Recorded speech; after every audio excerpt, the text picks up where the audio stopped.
First of all, this dressmaking thing was a little more complicated than I thought.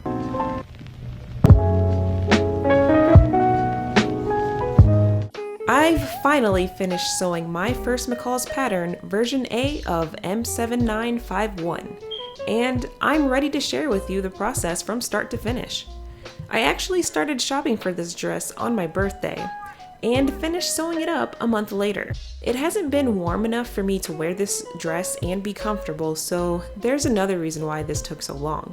Fun fact, I actually finished sewing this in 7 days. If you're keeping up with my Instagram, I've highlighted the progress. You can find the handle in the description if that's what you're into. I'm going to try and cut to the chase, but just know I did practice and look up the vocabulary words I couldn't visualize. As I embark on this sewing journey, it seems that I've also had to become my own instructor. I've had to make the lesson plan, execute it, keep myself on task, and not get frustrated. Thank you for your patience. Once again, this is M7951 version A from start to finish.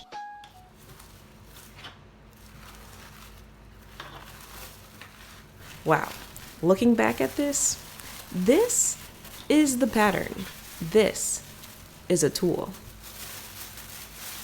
I purchased the second set of sizes for this pattern, thinking I could always size the pattern pieces down if I needed.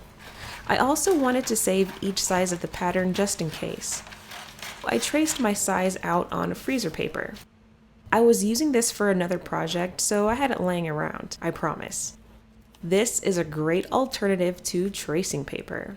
Everything was going great until I realized I hadn't gathered everything I needed. Besides the hook and eyes and matching thread, I needed to grab hook and bars, a thin needle, sharper pins, and even some tissue paper, since these things would help me when cutting out the material I chose.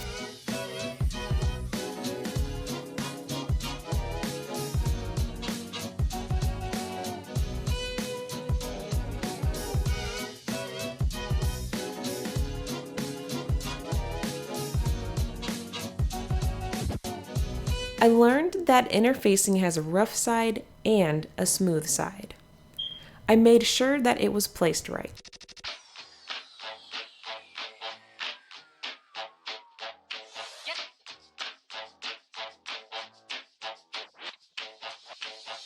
Get to making with jive for station. When it hits you, yes, yes, yes, yes, you shall. When it hits you, yes, yes, yes. I noticed maybe the interfacing was cut a little too big for the fabric piece. It kinda ruined my ironing board. I replaced the zigzag foot with the walking foot to stabilize the lining material. Yeah, I know what you're thinking. Yes, I made this cute little pin cushion bracelet. Let me know if you want to see how it's made. I might make another one again. It also has occurred to me that my dart markings didn't transfer very well. I probably need to invest in washable marker or chalk.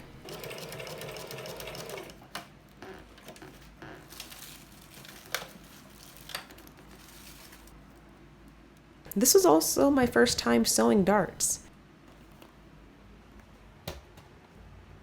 I did practice on both the lining and the fashion material. They didn't turn out too bad, I guess. Oh no. I guess the tricky part is ironing. Oh, I see the pucker from earlier was all smoothed out. Everything was growing great until I missed a step. I literally had to erase the... What?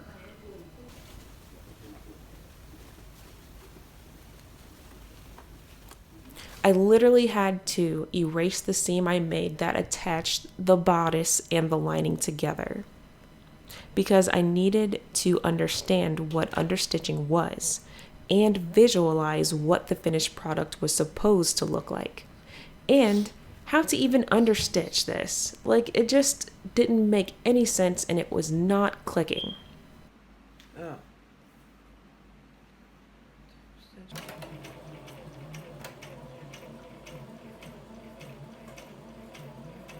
I placed a pin where I felt like I couldn't understitch anymore, so I knew when to stop. I'm pretty sure it was possible for me to have sewn over the whole thing in some kind of funky way, and I already had the seam rip once, and I don't really fancy doing that again. I definitely felt like stopping the understitching at this point, but it can be done, so I did it. I didn't attach the straps just yet. I wanted to make sure the understitching was right. In fact, I have a whole lecture on placing these straps if you're interested. I wonder what caused that pucker in the middle there. I decided to pin the straps in their places before I made them permanent because I wanted to try this on. Like I mentioned before, if this was going to be too big, I could always alter. Oh, it actually looks a little too small. I did some research on ease, and I thought about how I wanted this bodice to fit, but this part had me worried until I looked back at my comments section from a previous video.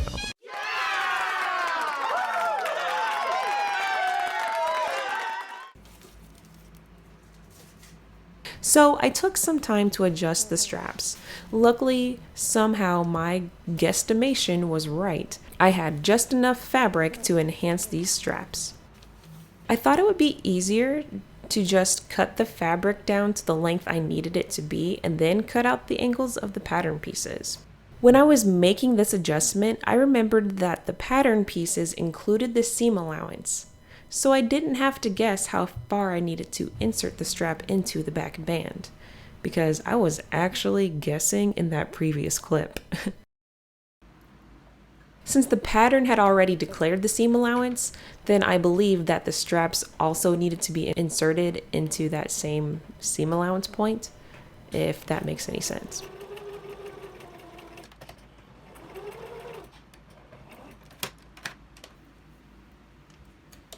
I ended up sewing on the straps 3 times. It was a great strap practice. I invested in some frayed check for another project, but it turns out this was also a good investment for this project. At this point, I'm starting to see that it would have been nice to make a mock-up of this dress. The mock-up would have reminded me that the straps were small. I would have been able to make the bust a little more longer as well, or in this case, cut one size up from the pattern piece. And I might have been able to adjust the ease and learn about that a little more.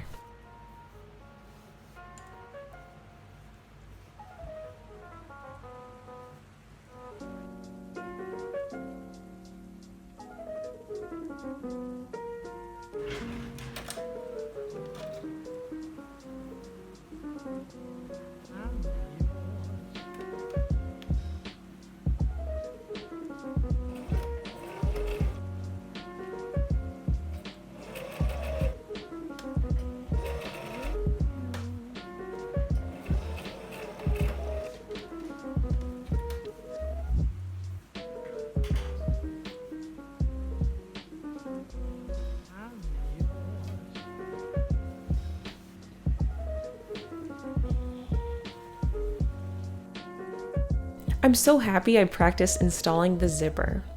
I went out and got a matching yellow invisible zipper so I could practice shortening it.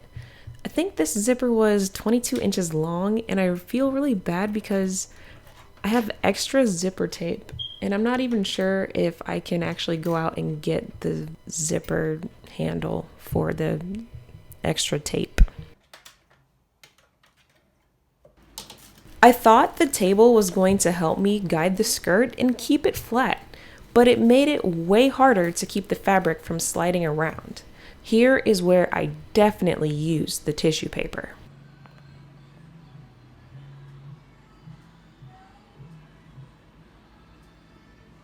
I had originally clipped the curve of this pocket because I thought I was going to flip it inside out for some reason. It turns out this was already placed how it should be, so I just finished the seam.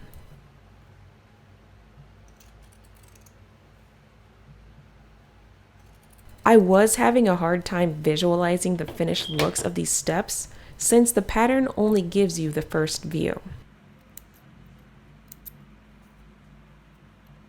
It's probably not a good idea to cut through the back stitch because the whole point of the back stitch is to keep the stitch from unraveling. I can't wait for you to see part 2. I have so much to rant about. Anyway, spoiler alert. Once the pockets are installed, the zipper is attached, and the skirt is one piece, then and only then may you gather. This part was actually kind of fun. It was way easier than what I practiced and time consuming, yet satisfying.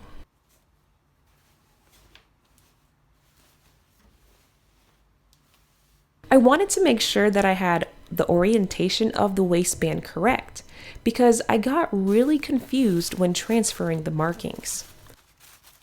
I enjoyed this part of attaching the waistband because I had to adjust the gathers and I was really concerned about the fit of this garment being too small.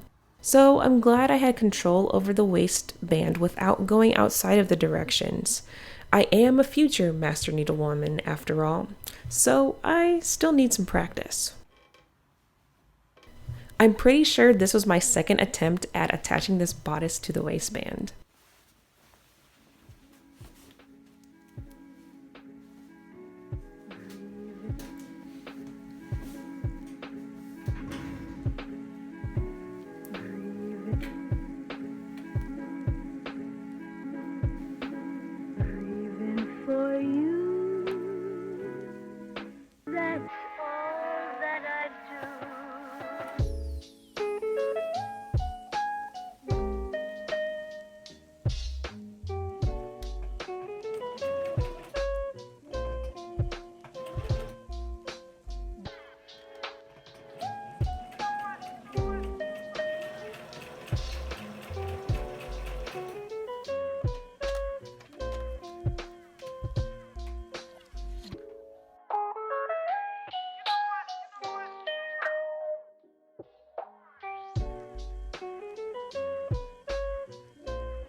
During my practice, I actually tried out the narrow hem foot and it was fun to use.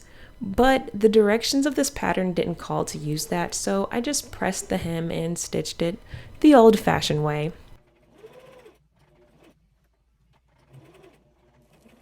Unfortunately, I don't have any B-roll of hand sewing the hook and bars, but here's how they turned out.